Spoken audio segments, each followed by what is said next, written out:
Hey there, fellow traders. Welcome back to Insider Financial. I'm Alex Carlson, and in this video, we will recap last week's stock market action and discuss our game plan for this week. But before we dive in, to get our market moving reports on top small caps, click that link in the description or go to insiderfinancial.com/LP/YouTube and sign up with your email. After you sign up with your email, you can then sign up with your mobile number. Text messages are the fastest way to get all of our reports, and it works for all numbers worldwide.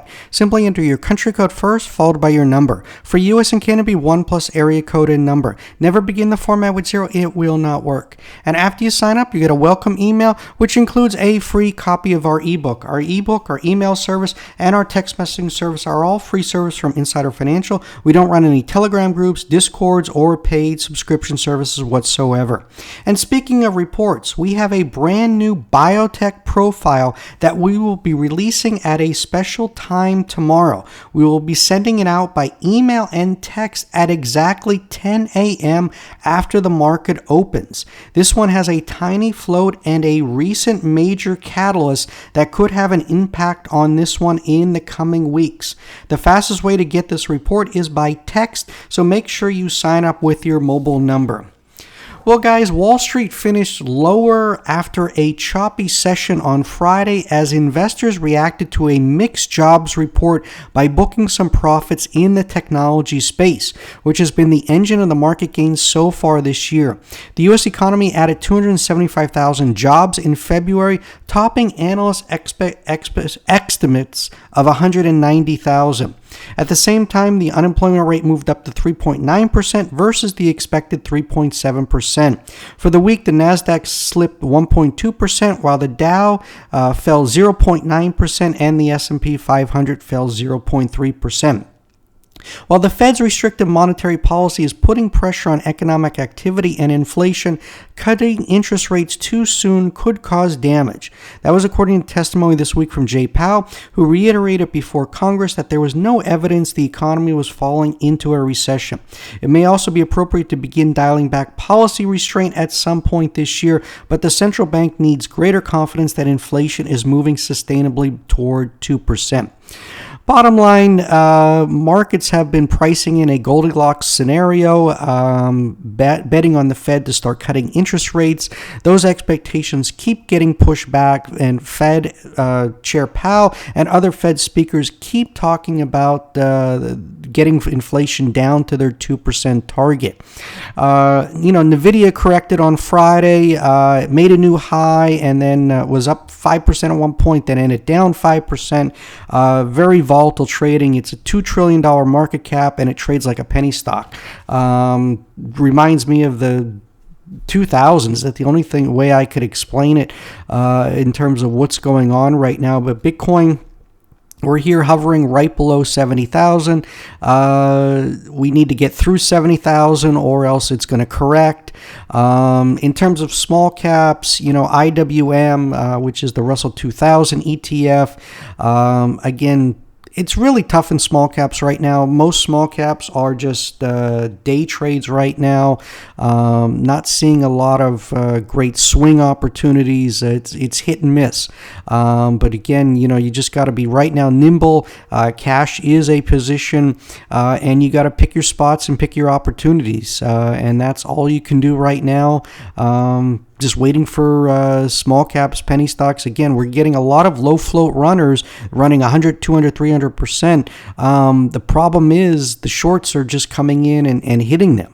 A lot of these are, I hate to say pump and dumps, but that's what they are. They get the pump and then the dump. And a lot of times, you go in chasing these plays and then you end up being a bag holder. So right now, it's got to be very, very cautious.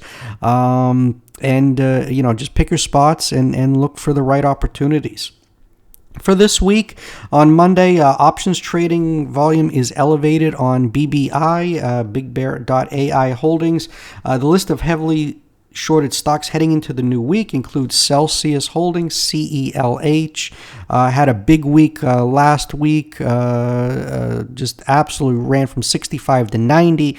So again, the momentum right now is actually in these mid-cap to big-cap names. That's where the opportunities are, and you can trade them with options if you're looking for leverage, or, like I said, 100 shares. If you just buy 100 shares, goes from 65 to 85, that's $2,000. So there are still opportunities in this market. You don't need to be focused on 10-cent stock where you can buy 10,000, 100,000 shares. There's still a lot of money can be made with just 100 shares. Celsius executives will be presenting tomorrow, actually on Tuesday at the Bank of America Consumer and Retail Conference and at the UBS Global Consumer and Retail Conference on March 13th. Notable companies due to report our earnings include Oracle, ORCL. This has been a huge mover after earnings. It's disappointed each time and gapped down. We'll see what brings tomorrow. We're also getting Casey's General Stores, CASY. Fun fact, it's actually one of the largest pizza sellers in the U.S., and they are a convenience store chain in the Midwest. ASAN, ASAN, Dustin Moskovitz, he's a co-founder of Facebook. He keeps buying. He's the CEO, keeps buying left and right, but the stock is doing absolutely nothing. Hopefully we get some more clarity in terms of the earnings. On Tuesday, notable companies due to report include Archer Daniels Midland, Kohl's, KSS, and International Game Technology, IGT. At 8:30 a.m., the Consumer Price Index report for February will be released. This will be closely watched.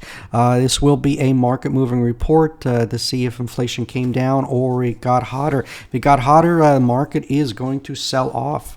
Notable companies due to report include, this is on Wednesday, Dollar Tree, DLTR, Petco Health and Wellness, WOOF, Williams-Sonoma, and Lennar. I'll be getting information there on the strength of the housing from the home builders. The full U.S. House is expected to vote on a bill that would force ByteDance to divest TikTok or the app will be banned. Meta and Snap will be on watch. If that happens, that is good for those two companies. On Thursday, notable companies due to report include Dick's Sporting Goods, DKS. This has been another big mover on earnings, but the stock here near at 52-week highs. Going to be a make or break earnings report. Dollar General will be reporting. Adobe, ADBE, Blink Charging, BLNK, and Ulta Beauty. BLNK going to be a big mover on earnings, so we'll see if they can get this one going again. On Friday, the stock market could see extra volatility with Triple Witching Day, featuring the simultaneous expiration of stock options, stock index futures, and stock index options contracts.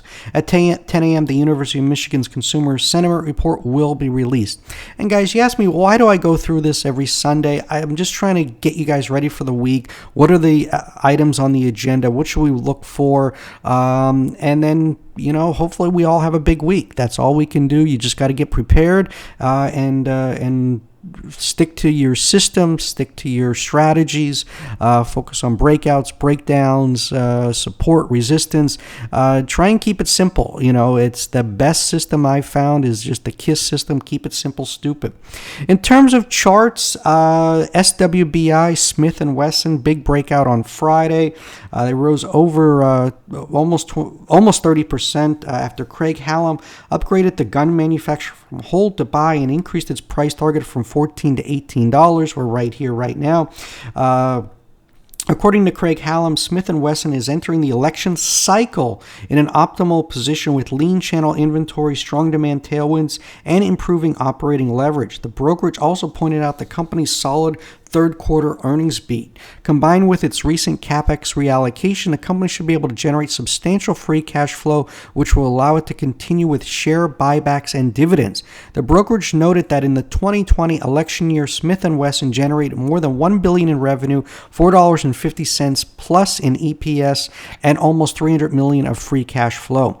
Even if this election doesn't prove to drive the same magnitude of demand as last, we believe equity investors here are in a very good spot. Raising raising estimates to a level we believe to be quite conservative and upgrade to buy, said Craig Hallam.